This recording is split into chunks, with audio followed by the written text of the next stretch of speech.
Entendre Dieu pour 2023, c'est le titre de notre dernière vidéo de l'année.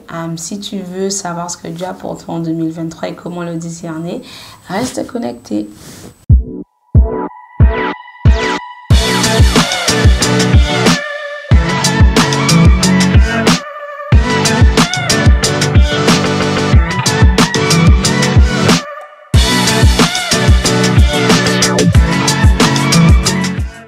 Alors, notre texte de référence aujourd'hui, c'est Genèse 26, 1 à 6 et les versets également 12 à 14. Et je t'encourage à lire ce chapitre et ces versets durant le mois de décembre, à méditer là-dessus plus en profondeur que ce qu'on va faire aujourd'hui, qui sera relativement court.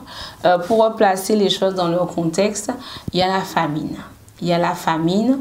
Et Isaac en fait pense à partir en Égypte parce que c'est ce qu'il convient de faire, parce que c'est là où il y a la nourriture.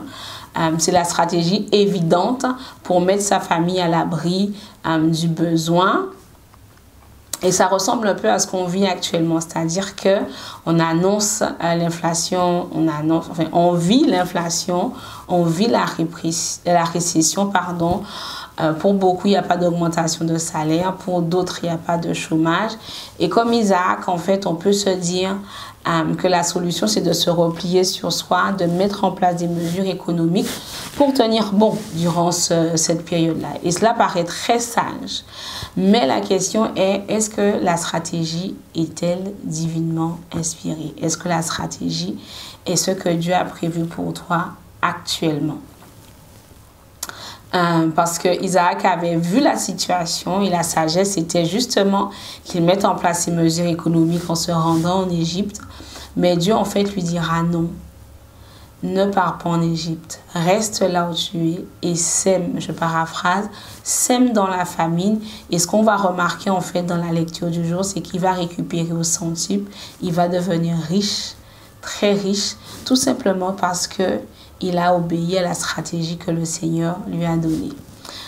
Pour parler un petit peu de moi, en fait, ces 5 dernières années, Dieu m'a beaucoup parlé du fait de mener une vie où, en fait, le minimalisme et une alimentation avec le moins de produits carnés doit devenir ma norme. Ça, c'est moi.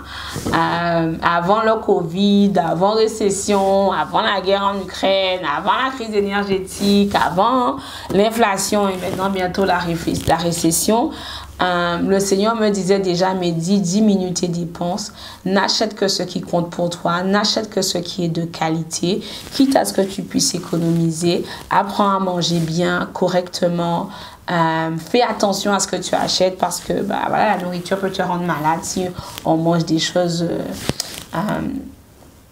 qui paraissent bonnes mais qui sont peut-être avariées ou que les gens qui sont dans l'industrie de la grande distribution cash, parce que ça existe, j'avais probablement déjà vu des reportages. Et en fait, j'ai commencé il y a 5 ans à faire ça. Et autant dire que moi, en fait, je ressens l'inflation. Objectivement, tout le monde la ressent. Mais je ne souffre pas vraiment de ça parce que je suis minimaliste. Je privilégie la qualité au lieu de la quantité. Et dans tout. Franchement, voilà, le Seigneur m'en a parlé et j'ai mis ça en place et je vois vraiment qu'aujourd'hui, ça me sert. Mais en même temps, dans le texte du jour, on voit que la direction que Dieu donne à Isaac est contraire à la réalité. La direction que Dieu lui donne paraît être de la folie. La direction que Dieu lui donne peut faire peur. Et pourtant, c'était bien ce que Dieu lui demandait en fait. Et donc, je crois que l'obéissance à Dieu et la foi dont il fait preuve pour semer dans une terre aride a fait la différence. Et en fait, il récolta, comme je l'ai dit, au centuple. Il devient riche, très riche, au point de faire des jaloux. Donc, je ne te dis pas de ne pas mettre en place de mesures économiques, non. Mais pour revenir à moi, durant ces 5 dernières années aussi, et encore récemment, le Seigneur m'a dit, j'ai pas dit que il y a une prédication où on a demandé de faire des offrandes sacrificielles ou quelqu'un est venu me parler. Non, je dis bien de mes temps de prière avec Dieu, dans ma gestion financière. Ces 5 dernières années, même quand j'étais étudiante, Dieu m'a dit de faire des sacrifices financiers, des offrandes sacrificielles à des organismes, à des projets, à faire des dons à des personnes, à aider des personnes, etc., etc. Donc c'était pas quelque chose d'émotionnel. Ma façon de gérer tout ça, c'est pas émotionnel. Néanmoins, ce que j'ai remarqué, c'est que comme Isaac à l'époque, je suis pas riche en fait, hein. En tout cas pas encore. Mais le fait d'obéir au Seigneur et d'avoir foi que même s'il me demande de donner tout ça et qu'ensuite ça met en péril même des projets que lui-même m'a mis à cœur, je me suis rendu compte que Dieu en fait n'est pas fou. Quand il te dit de faire, en fait, c'est que c'est toi qui le testes. Et en fait, Dieu testait si j'étais capable de lui faire confiance, même quand j'avais peu, ou même quand j'avais économisé beaucoup et qu'il me demandait de tout donner à un projet, à une église, à une personne pour l'aider, etc., etc. Et donc, du coup, j'ai remarqué à titre personnel, hein, comme je le disais, je ne suis pas encore devenue riche, très riche, au point de faire des jaloux. Ça viendra probablement. Mais ce que j'ai remarqué, en fait, c'est que je n'ai jamais manqué de rien et qu'à cause de ces offrandes que j'ai fait là, à court, moyen ou long terme, j'ai eu des opportunités de malades qui aujourd'hui me mettent à l'abri financièrement pendant cette période d'inflation et bientôt de récession. Donc du coup, la question, c'est pas vraiment est-ce que je dois mettre en place un tas de mesures strictes pour pouvoir gérer mon argent et tout. Tout cela, c'est bien, il faut le faire. C'est pas le moment, à mon humble avis, d'acheter des Louis Vuitton, des Gucci ou je ne sais quoi. Mais je pense qu'en tant que chrétien, on doit être conduite par le Saint-Esprit. En tant que femme esprit, on doit être conduite par le Saint-Esprit dans la gestion de nos finances. Et en cette fin d'année, en fait, pour ne pas perdre ce que Dieu veut faire dans ta vie, parce que moi, je crois à l'exemption.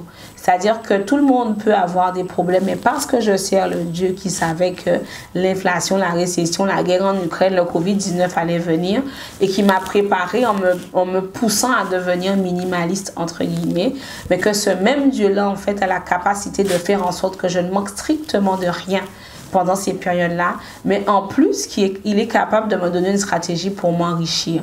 Et ça me demandera en fait de lui faire confiance dans des directives qui n'ont parfois pas de sens. Tu vois ce que je veux dire? Donc du coup, en fait, aujourd'hui, je voudrais t'encourager à prendre tes finances, à prendre tes revenus et à aller voir le Seigneur dans la prière, à demander au Seigneur de t'exempter de tout ce qui va arriver là, mais aussi à renouveler ta confiance dans le Seigneur par rapport aux directives personnelles qu'il va te donner. Certains, en fait, ou certaines, le Seigneur ne va rien demander de nouveau parce que moi, j'estime que quand tu n'as pas, tu n'as pas. Mais le Seigneur peut te demander de faire des jours de jeûne, de faire un jeûne de Daniel de 21 jours, de faire 3 jours d'Esther. Voilà, il peut te demander des choses, des sacrifices spirituels, on va appeler ça comme ça. Et pour d'autres, en fait, il peut te demander de semer parce qu'il saura que alors que tu sèmes, il peut te faire confiance pour te donner plus. D'accord? Donc, c'était ma petite exhortation de fin d'année parce que je sais que ça va être difficile pour tout le monde. Je sais que beaucoup d'entre vous, vous avez peur. Je sais que beaucoup sont en mode repli au niveau des finances et qu'ils ne veulent pas s'engager dans des programmes alors que Dieu leur a déjà parlé. Ils ne veulent pas s'engager dans des offrandes alors que Dieu a déjà parlé, hein, le Saint-Esprit t'a déjà parlé, mais tu es là, tu retiens. Mais en fait, la vérité, c'est que quand tu retiens, que ce soit, comme je le dis, un sacrifice spirituel ou un sacrifice financier, quand tu retiens, tu dis à Dieu qu'il ne peut pas te faire confiance pour plus. Et Isaac avait compris, en fait, que si Dieu dit de faire ça, c'est que Dieu a quelque chose en tête que je ne maîtrise pas et qu'il ne va jamais me laisser tomber. Et ce faisant, en fait, quand tu obéis à Dieu et tu lui fais confiance, effectivement, il ne peut pas te laisser tomber. Et franchement, comme je le dis, hein, je suis loin d'Isaac en termes de richesse, mais une chose est sûre, à chaque fois que Dieu m'a dit de faire quelque chose, que ce soit un sacrifice spirituel ou un sacrifice financier, il y a une porte, il y a quelque chose qui s'est passé, qui m'a mis à l'abri pour les jours, les mois, les années à venir, où m'a ouvert des opportunités de dingue que j'aurais jamais pu avoir avant parce que tout simplement, pour certains milieux, je ne viens pas de ces milieux-là. Donc voilà, j'espère que ça t'a béni, j'espère que tu as été encouragé à aller chercher le Seigneur et à le laisser prendre le contrôle de tous les domaines de ta vie pendant cette période de récession, d'inflation, où l'incertitude est au rendez-vous, mais il y a une certitude. Dieu est sur son trône et celui en qui nous croyons est digne de confiance et il est capable de faire en sorte que malgré tout ce qui se passe, nous, parce qu'on a placé parce qu'on a placé notre confiance en lui, est capable de faire en sorte qu'on sorte de là plus fort financièrement, plus fort spirituellement, plus fort en termes même de la famille que le Seigneur nous a donnée. Amen. On se voit l'année prochaine pour la prochaine série de vidéos sur entendre Dieu de façon très concrète. Comment tu fais pour entendre Dieu concrètement? Je vais donner des exemples très concrets pour t'aider parce que c'est une question qui revient souvent. On me demande comment tu fais. Il n'y a pas un prédicateur qui est venu, il n'y a pas un prophète qui est venu et pourtant tu sais que Dieu t'a dit. Je vais aborder ça plus en détail au mois de janvier. D'ici là, joyeux Noël et bonne année 2023. Bye bye.